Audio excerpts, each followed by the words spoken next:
పొలాలు ఇల్లులు ఇవన్నీ కొంటుంటే మన ఈది చివరిలో ఉన్న శ్మశాన వాటిక చూసి నవ్విందట. ఇవన్నీ కొంటున్నావు కానీ నువ్వు చివరికి రావాల్సింది నా దగ్గరికి అని అన్నట్టు.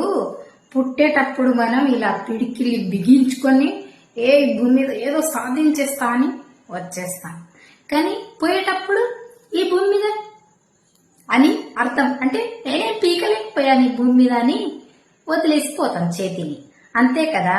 కాబట్టి ఉన్నప్పుడు నీ పక్కనున్న పేదవాడికైనా, అసలు లేని తిండికి లేని వాడికి గతి లేకుండా ఉంటారు చూడు, వాడికి బుక్కెడు అన్నం పెట్టు. నువ్వు చచ్చేటప్పుడు కనీసానికి నీ ఆత్మైనా ప్రశాంతంగా పోతుంది. ఎందుకయ్యా అంత ఆస్తి ఆస్తి అనే ఆస్తి మీదనే పడతావు? మనుషుల్ని గుర్తించవా? పక్కనున్న వాళ్ళు పేదోడైతే వాడి ఆకలి కూడా పట్టించుకోవా? ఎందుకో మశానంలోకే అందరు సమానమే. అక్కడ ఉన్నోడు పేదోడు గతిలి ఏం అవసరంలా అందరినీ అక్కడే కాలుస్తారు, కట్టెలతోనే కాలుస్తారు. నిన్నే వజ్రాలతో కాలువరు, నీ బంగారంతో అస్సలు కాలువరు.